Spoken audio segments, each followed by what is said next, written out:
வணக்கங்க. அனைவருக்கும் காலை வணக்கம். இப்போ பார்த்தீங்கன்னா, நம்ம ஊரில் ஒரு பெரிய பிரச்சனை வந்து நம்ம தெருநாய்கள். ஒவ்வொரு வீதியிலையும் பார்த்தீங்கன்னா 10-15 நாய்கள் ஒரு கூட்டமாக சுற்றிட்டு இருக்கும். நீங்கள் நைட்டு ஒரு 7-8 மணிக்கு மேலே வண்டியிலையோ இல்லை நடந்தோ உங்களால் வந்து பயம் இல்லாமல் போக முடியாது. அண்மையில் எங்கள் வீட்டுக்கு முன்னாடி நடந்த ஒரு சம்பவம். ஒரு கல்லூரி மாணவி ஸ்கூட்டியில் வந்துட்டுருக்காங்க. 2 நாய்கள் துரத்திட்டு போய் அவங்க பேனிக்கில் வந்து பேலன்ஸ் போய் கீழே விழுந்து அவங்களுக்கு வந்து பலத்த காயம் ஏற்பட்டுதுங்க.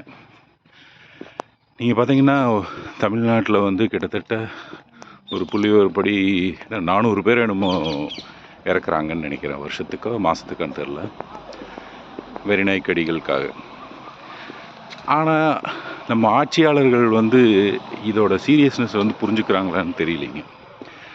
அதுக்கு என்ன முதல் காரணம் அப்படின்னு பார்த்தீங்கன்னா, நம்மை ஆள்பவர்களுக்கும் நம்மளுக்கும் வந்துட்டு ஒரு பெரிய இடைவெளி இருக்குதுங்க. இப்போ நம்ம ரோட்டில் நடந்து போகிறோம், இல்லை நம்ம பைக்கில் போகிறோம், அப்படி காரில் போகிறோம் அப்படின்னா நம்ம ஓட்டிகிட்டு போகிறோம். ஸோ ரோடு குண்டும் குழியுமா இருக்குது, நாய்க்கு பிரச்சனை இருக்குது, இதெல்லாம் இருந்ததுன்னா அதை நம்ம ஃபேஸ் பண்ணுறோம். ஆனால் நீங்கள் அரசியல்வாதிகளை யோசிச்சு பாருங்கள், ஆட்சியாளர்களை யோசிச்சு பாருங்கள். அரசாங்கம் தந்த ஒரு கார், அதுக்கு ஒரு டிரைவர் இருப்பாங்க. இவங்க உள்ளே உட்காந்துட்டு ஃபோனை பார்த்துட்ருப்பாங்க, அது ஃபோன் பேசிகிட்டு இருப்பாங்க. ஸோ அவங்களுக்கு வந்து அதாவது ஒரு தெருவில் நடக்கிறதோ இல்லை வண்டி ஓட்டுறதோ எவ்வளவு கஷ்டம் இருக்குது அப்படிங்கிறத பற்றி அவங்களுக்கு எந்த ஒரு புரிதலுமே இருக்காதுங்க. ஸோ அவங்களுக்கு இந்த நாயை பற்றிலாம் கவலைப்பட வேண்டிய இதே கிடையாது. ஏன்னா எந்த ஆட்சியாளரும் வந்து ரோட்டில் நடந்து போகிறது கிடையாது. நல்லா ஏசி போட்ட காரில் ஜாலியாக ஜம்முன்னு தான் போயிட்டு வந்துட்டுருக்காங்க. ஆனால் இதே பார்த்தீங்கன்னு வச்சுக்கோங்க, நான் வந்து அமெரிக்காவில் வந்து ஒரு 14 வருஷம் வாழ்ந்துருக்குங்க. படிக்க போயிட்டு அப்புறம் அங்கேயே பணிபுரிந்து அங்கே இருந்திருக்கேன். என் வீட்டு பக்கத்தில் வந்து பார்த்திங்கன்னா ஃப்ளோரிடா நான் இருந்த மாநிலம், அந்த மாநிலத்தோட அக்ரிகல்ச்சர் செக்ரட்டரிம்பாங்க. இங்கே சொன்னால் விவசாய அமைச்சர் அப்படின்னு சொல்லலாம். அவர் இருப்பார். அவருக்கு வந்து பெரிய ஒரு இதெல்லாம் இருக்காது. அவர் ஆஃபீஸ்க்கு வந்து காரில் போயிட்டு வருவார். எல்லாத்து மாதிரியும் மளிகை கடைக்கு போவார், பொருள் வாங்குவார், வருவார், நார்மலாக தான் இருப்பார். ஸோ ஈவன் அங்கே வந்து அதாவது ஒரு வைஸ் பிரசிடெண்ட் டிக் செனின்னு நினைக்கிறேங்க, புஷ் பிரசிடெண்ட்டாக இருந்தப்போ ஒரு வைஸ் பிரசிடெண்ட்டாக இருந்தார். அந்த பதவிக்காலம் முடிஞ்சோடனே அவருடைய பொருள்களை எல்லாம் எடுத்துக்கிட்டு எல்லாம் காரில் போட்டு அவரே தான் ஒரு ஊருக்கு டிரைவ் பண்ணி போனாருங்க. ஒரு பெரிய ஒரு போலீஸ் பாதுகாப்பு அப்படி இப்படி அந்த படாபடம்லாம் எதுவுமே கிடையாது.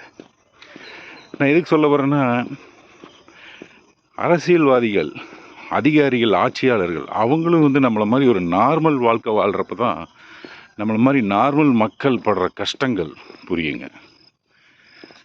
இப்போ நம்ம வந்து வெறிநாய்க்கடி ஒரு பிரச்சனை, தெருநாய்க்கு பிரச்சனை அப்படின்னு நம்ம அவங்ககிட்ட போய் மனு கொடுக்குறோன்னு வச்சுக்கோங்க. ஓ அப்படிங்களா, வாங்கி போட்டுக்குவாங்க.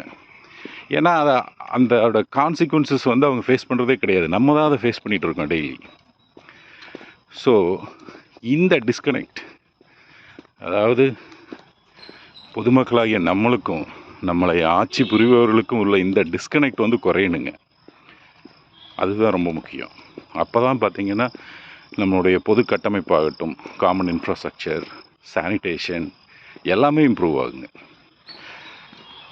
நேற்று நான் அந்த ரோடை பற்றி போட்டிருந்த வீடியோஸ் 2மே வந்து நல்லா ரிசப்ஷனாக இருந்ததுங்க. கிட்டத்தட்ட மொத்தமாக ஒரு 3000 பேர் அதை வாட்ச் பண்ணியிருக்கீங்க. ரொம்ப நன்றி. ஆனால் பார்த்தீங்கன்னா சப்ஸ்கிரிப்ஷன் வந்து ஒரு 35 என்னமோ பேர் தான் சப்ஸ்கிரைப் பண்ணியிருக்கீங்க. ஸோ ஒரு ஹம்பிள் ரிக்வெஸ்ட், நீங்கள் வீடியோ பார்க்குறப்போ அப்படியே ஒரு சப்ஸ்கிரிப்ஷனையும் தட்டி விடுங்க. இந்த வீடியோவை வந்து உங்களுடைய நண்பர்களுக்கும் நீங்கள் இருக்கிற குரூப்பில் எல்லாத்துலேயும் ஷேர் பண்ணி விடுங்க.